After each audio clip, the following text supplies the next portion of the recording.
नमस्कार। मैं राकेश वर्मा आप सभी का स्वागत करता हूं आपके अपने परिवार एसएन गुरुकुल पर। बिहार के सरकारी विद्यालयों में कार्यरत प्रधानाध्यापक, प्रभारी प्रधानाध्यापकों को लेकर के एक बहुत बड़ी साजिश और षड्यंत्र किए जा रहे हैं पूरे बिहार भर के अधिकारी, पदाधिकारी एवं बीओ, डीओ, डीपीओ ऑफिस में कार्यरत कर्मचारियों के द्वारा। आपको हमेशा सचेत और सतर्क रहने की आवश्यकता है। हम लोगों के द्वारा जब वीडियो बनाए जाते हैं तो कमेंट बॉक्स में आप सभी प्रधानाध्यापक, प्रभारी प्रधानाध्यापक को लेकर के तमाम तरह के शिकायतें आते रहती हैं।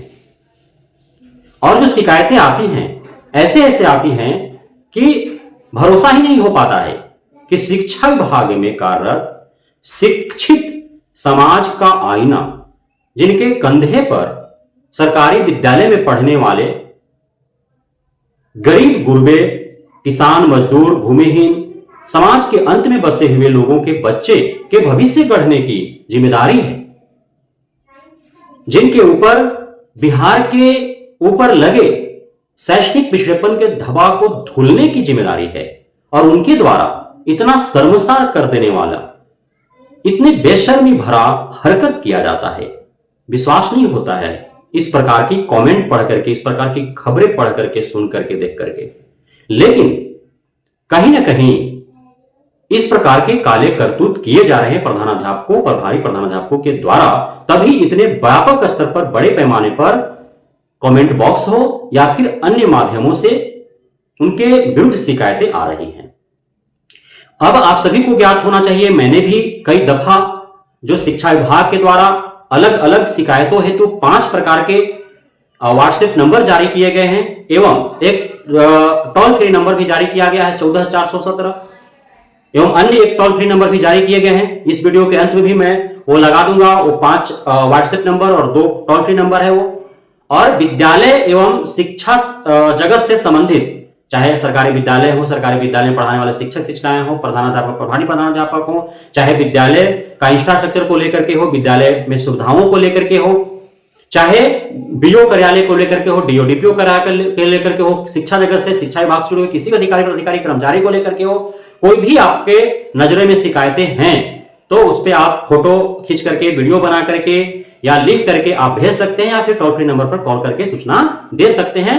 और पूरे फास्ट ट्रैक तरीके से यथाशीघ्रता पूर्ण कार्रवाई हो रही है, त्वरित कार्रवाई की जा रही है। अभी जो खबरें निकल करके आ रही है कि जो प्रधानाध्यापक, प्रभारी प्रधानाध्यापक हैं, वे बीपीएससी शिक्षकों से पैसा वसूल रहे हैं। क्यों वसूल रहे हैं? तो उनका उपस्थिति पंजी जो देने हैं बीओ, डीओ, डीपीओ को, उनका वेतन निर्धारण हेतु, वेतन बनाने हेतु प्रत्येक मंथ का तो जाता ही है ना उपस्थिति पंजी, उसी के आधार पर तो वेतन बनेंगे कि कौन सा शिक्षक या शिक्षिका कितने दिन उपस्थित रहे हैं उस माह में, तो उस हिसाब से उनका मंथली जोड़ करके और वेतन स्वरूप उनको मिल पाएगा। तो अब उपस्थिति पंजी जमा जो कराने हैं अधो हस्ताक्षरी कार्यालय में, तो उस एवज में बीपीएससी शिक्षकों से पैसा ले रहे हैं प्रधानाध्यापक, प्रभारी प्रधानाध्यापक, नियोजित शिक्षकों से भी ले रहे होंगे।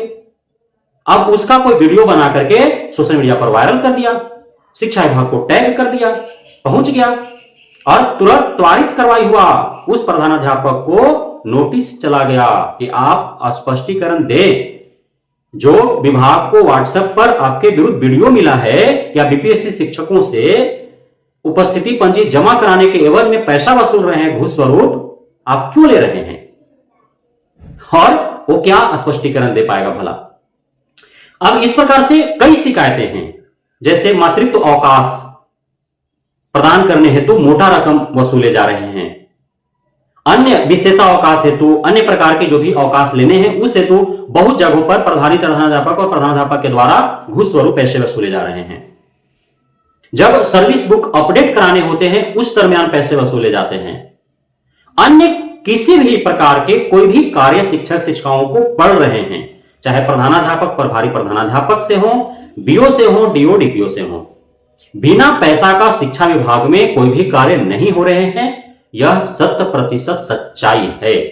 इसलिए मैं बारंबार कहता हूं, पूरे ब्रह्मांड में सबसे अत्यधिक कोई करप्ट डिपार्टमेंट है तो वह है शिक्षा विभाग।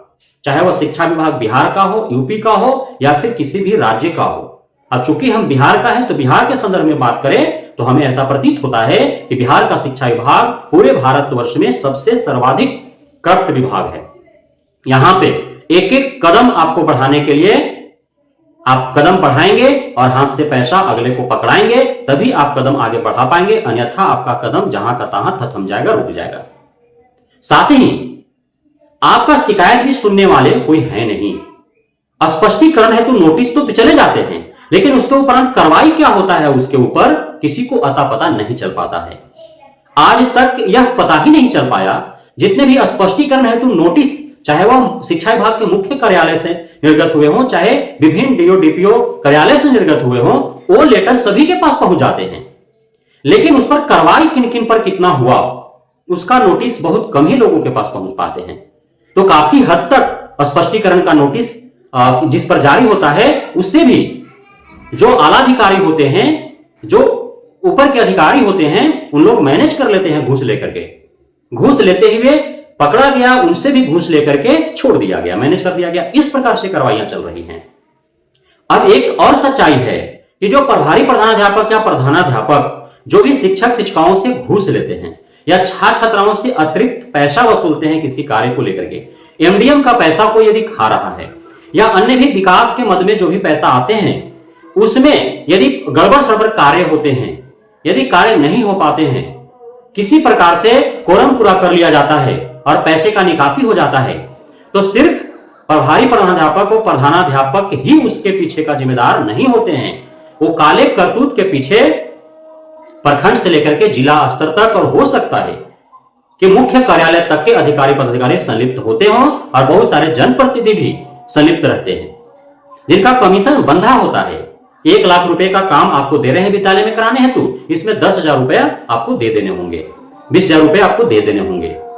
एमडीएम का जो पूरा बिल इश्यू होता है, जैसे एमडीएम का जो भी खर्च है वो पहले प्रधानाध्यापक या प्रभारी प्रधानाध्यापक पॉकेट से खर्च करता है, पूरे महीने भर का या 15 दिन पर उसका हिसाब होता है, कितना ईंधन में खर्च हुआ, कितना राशन में खर्च हुआ, कितना अन्य सामग्रियों पर खर्च हुए, और वो फिर जाता है जो भी मध्याह्न भोजन हेतु जो जिला स्तर पर अधिकारी पदाधिकारी होते हैं फंड इश्यू करने हेतु, उनके पास वो बिना पैसा लिए फंड इश्यू ही नहीं करता है। तो आप बताओ कि मध्याह्न भोजन में जो उपस्थिति अत्यधिक बनाए जाते हैं वह कुछ मजूरियों ही किया जाता है। शिक्षक शिक्षिकाओं से जो पैसा वसूले जा रहे हैं, कहीं ना कहीं उस घूस का जो पैसा प्रधानाध्यापक लेता है, उसका जो है कुछ हिस्सेदारी बीओ डीओ डीपीओ तक जाता है, अन्य भी ऊपर के अधिकारियों तक पहुंचते होंगे। कहीं बीओ ले रहा है घूस, कहीं डीओ ले रहा है घूस, कहीं डीपीओ ले रहा है घूस, सभी तो इसी में संलिप्त हैं। लेकिन अंततः कार्रवाई के जद में कौन आता है? प्रधानाध्यापक, प्रभारी प्रधानाध्यापक, क्योंकि पैसा प्रत्यक्ष रूप से वही वसूल रहा है ना, वीडियो उसी का बनेगा और वह वसूल करके और गुपचुप तरीके से बीओ को डीओ को डीपीओ को पहुंचा दे रहा है, वहां कौन वीडियो बना रहा है। अब जिसके लिए पैसा प्रधानाध्यापक प्रभारी प्रधानाध्यापक वसूल रहे हैं बीओ डीओ डीपीओ को हिस्सेदारी पहुंचाने के लिए, अब वही बीओ डीओ डीपीओ के पास जब उन प्रधानाध्यापक प्रभारी प्रधानाध्यापक का शिकायत पहुंचता है, तो फिर स्पष्टीकरण हेतु उस पर नोटिस वही जारी करता है जिसके लिए पैसा तसीला जा रहा था। तो यह बहुत बड़ा साजिश चल रहा है कि डीओ डीपीओ आपसे वसूल भी करवा रहे हैं कि आपको हर हाल में प्रत्येक माह इतना पहुंचा देना है, और फिर आप पर यदि पब्लिकली कोई कंप्लेंट जाता है तो फिर वही डीओ डीपीओ आप पर कार्रवाई भी करेंगे। है ना हैरान कर देने वाली बात। तो शिक्षा विभाग इसी प्रकार से चल रहे हैं, इसीलिए अत्यधिक जो स्पष्टीकरण का नोटिस जारी होता है उसके बाद कार्रवाई क्या होते हैं उसके बारे में अता पता नहीं चल पाता है, क्योंकि वह एक फॉर्मेलिटी निभाई जाती है। क्योंकि जो स्पष्टीकरण का नोटिस जारी किया जिस अधिकारी ने उस प्रधानाध्यापक प्रभारी प्रधानाध्यापक का, हाँ वो पैसा ही उसी के लिए तसला जा रहा था, तो बेचारा अपने पैर पर कुल्हाड़ी क्यों मारने जाए, क्यों कार्रवाई प्रधानाध्यापक पर करेगा। एक प्रभारी प्रधानाध्यापक पर कार्रवाई यदि कोई डीओ डीपीओ कर देता है तो सारे सतर्क हो जाएंगे, सचेत हो जाएंगे, फिर क्यों वो खुद बदनामी सहेंगे दूसरों को हिस्सेदारी पहुंचाने के लिए। तो इस तरह से खेल चल रहे हैं पूरे शिक्षा विभाग में, इसे समझने की आवश्यकता है। इसलिए मैं उस समय भी सचेत किया था सभी प्रधानाध्यापकों को, जिस समय आउटसोर्सिंग एजेंसियों के माध्यम से पूरे एक आंदोलन की तरह एक पूरे मुहिम चला करके और के पाठक के रहते हुए सारे विद्यालयों में इंफ्रास्ट्रक्चर की कार्रवाई हो रही थी, अन्य साजो समाज पहुंचाए जा रहे थे। तो उस समय भी मैंने आगाह किया था कि अंततः कार्रवाई आप प्रधानाध्यापकों पर ही गिरेंगे, और वह हुआ भी। प्रधानाध्यापकों को जांच के जद में लाने के लिए शिक्षा विभाग ने कई प्रयास किया, भले ही वो प्रयास असफल रहा।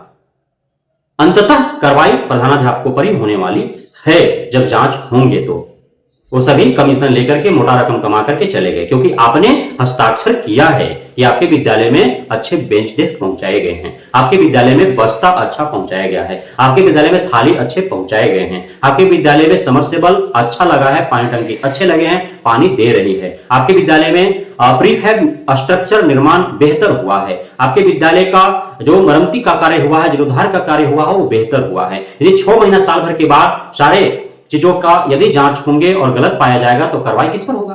प्रधानाध्यापकों पर होगा, क्योंकि आपने कहा है, एक्सेप्ट किया है कि सारे चीज अच्छे थे। मतलब साफ था कि जो घटिया कार्य करवाए गए, जो घटिया सामान दिए गए, कहीं ना कहीं आप उसमें भी संलिप्त थे, आपने कमीशन खाया है, तो कार्रवाई होंगे आप पर। उसी प्रकार से आज जब घूस आप ले रहे हैं मध्याह्न भोजन में अतिरिक्त उपस्थिति बना करके, या फिर मध्याह्न भोजन का क्वालिटी गुणवत्ता कम करके और पैसा बचा रहे हैं, यदि आप विभिन्न कार्यों के एवज में छात्र छात्राओं, शिक्षक शिक्षकों से पैसा वसूल रहे हैं, तो कहीं ना कहीं आपको अपने आला अधिकारियों का हिस्सेदारी पहुंचाना है। लेकिन जब कार्रवाई होते हैं तो आप ही पर होते हैं, छोटी मछलियां भी पकड़ी जाएंगी, बड़े मछलियां तो बच जाएंगे। और बहुतों जगहों पर कार्रवाई होता ही नहीं है, पता ही नहीं चलता है, वो अधिकारी पदाधिकारी मैनेज कर लेते हैं। तो इन सारे चीजों से आप सभी शिक्षक शिक्षिकाओं और प्रधानाध्यापक, प्रभारी प्रधानाध्यापकों को बचना है। मैंने बारंबार कहा है कि जिस प्रकार से आप कहीं मार्केट में जाते हैं, मॉल में जाते हैं, होटल रेस्तरां में जाते हैं, या अन्य पब्लिक प्लेस पर जाते हैं, तो आपको वहां पे कई जगहों पर इश्तिहार या फिर कई जगह पर स्टिकर लगाए हुए मिलते हैं कि सावधान, आप सीसीटीवी की निगरानी में है। उसी प्रकार से आप शिक्षक शिक्षिकाएं, प्रधानाध्यापक, प्रभारी प्रधानाध्यापकों को मैं बार बार कहा हूं कि सावधान, आप सोशल मीडिया की निगरानी में है। कभी भी आपसे कोई भी छोटा मोटा भूल होगा, या जानबूझकर हो, अनजाने में हो, या आपके द्वारा कोई अनियमितता, गड़बड़ियां की जाती हैं, तो फिर उसका फोटो वीडियो बनाने के लिए जो है वो ग्रामीण तैयार हैं।